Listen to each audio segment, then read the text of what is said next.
السلام علیکم ناظرین، امید کرتا ہوں آپ سب خیریت سے ہوں گے۔ پیارے ناظرین، آج کا ہمارا سوال ہے کہ ہمارے پیارے دین اسلام میں سور کا گوشت کھانا کیوں حرام ہے اور اسے کیوں حرام کیا گیا ہے، اور سور کا گوشت کا انسانی زندگی پر کیا مضر اثرات ہیں۔ لہٰذا آج کی زیر نظر ویڈیو میں ہم آپ کو سور کے گوشت کے متعلق بتانے جا رہے ہیں، تو آئیے چل کر بقیہ موضوع کا آغاز کرتے ہیں۔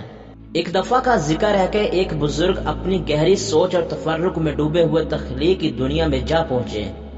وہاں انہوں نے ایک منفرد سوال کا سامنا کیا: اسلام میں سور کا گوشت کیوں حرام ہے؟ یہ سوال ان کے دل و دماغ میں اتر آیا اور انہوں نے یہ فیصلہ کیا کہ اس کا جواب خود سور سے پوچھا جائے۔ جب وہ تخلیق اس دنیا میں سور کے سامنے پہنچے تو انہوں نے سوال کیا: اے سور، بتاؤ تمہارا گوشت اسلام میں کیوں حرام قرار دیا گیا ہے؟ سور نے بزرگ کی طرف دیکھا اور ایک گہری سانس لے کر جواب دینا شروع کیا۔ اس نے کہا: میں ایک ایسا جانور ہوں جس کے بارے میں بہت سی باتیں کہی جاتی ہیں۔ سور نے کہنا شروع کیا: تمہیں معلوم ہونا چاہیے کہ میری عادات اور زندگی کے طریقے مجھے دوسروں سے منفرد بناتے ہیں۔ سب سے پہلے میں اپنے کمزور اور بیمار بچوں کو کھاتا ہوں۔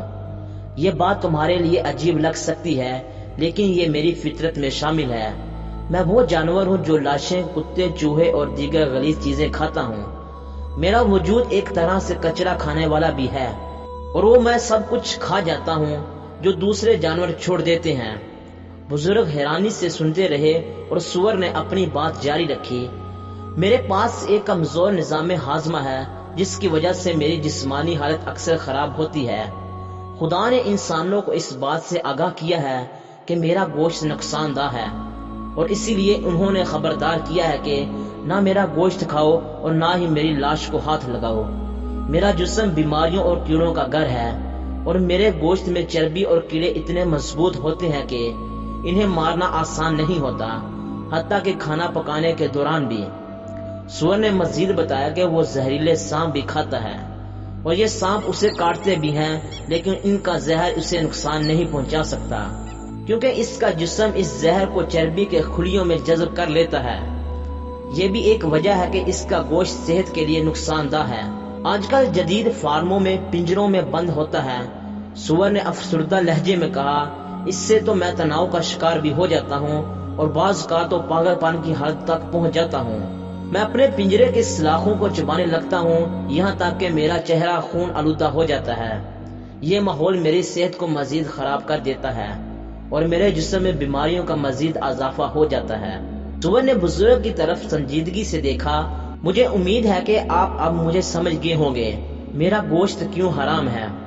میرے گوشت میں نہ صرف زہریلے کیمیکلز ہوتے ہیں، بلکہ چربی اور کیڑے بھی اتنے مضبوط ہوتے ہیں کہ انہیں مارنا مشکل ہو جاتا ہے۔ بزرگ نے غور سے سور کی باتیں سنی اور اس کی زندگی کے حالات اور عادات پر غور کیا۔ سور نے آخر میں کہا: یہ سچ ہے کہ انسان وہی ہوتا ہے جو وہ کھاتا ہے۔ خدا نے تمہیں خبردار کیا ہے کہ میرے گوشت سے دور رہو، کیونکہ میں انسان کے لیے نقصان دہ ہوں۔ میں کبھی تمہارا کھانا بننے کے لیے پیدا ہی نہیں کیا گیا۔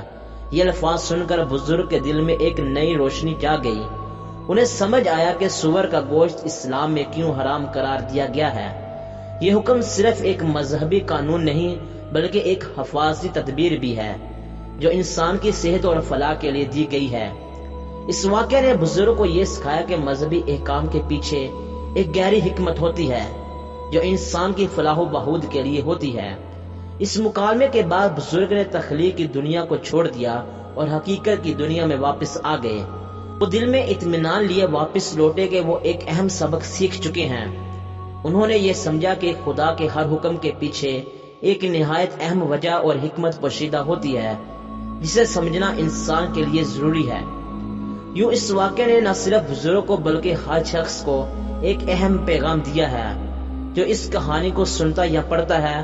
مذہب کے احکام پر عمل کرنا صرف روحانی فائدہ ہی نہیں دیتا، بلکہ جسمانی اور ذہنی صحت کے لیے بھی اہم ہوتا ہے۔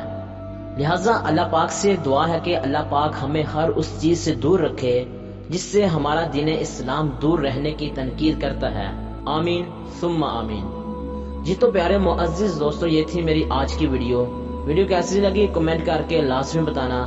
اگر ویڈیو اچھی لگی ہو تو ویڈیو کو لائک کرتے ہوئے اپنے دیگر دوستوں کے ساتھ شیئر کریں، ملتے ہیں نیکسٹ ویڈیو میں، تب تک کے لیے اللہ حافظ۔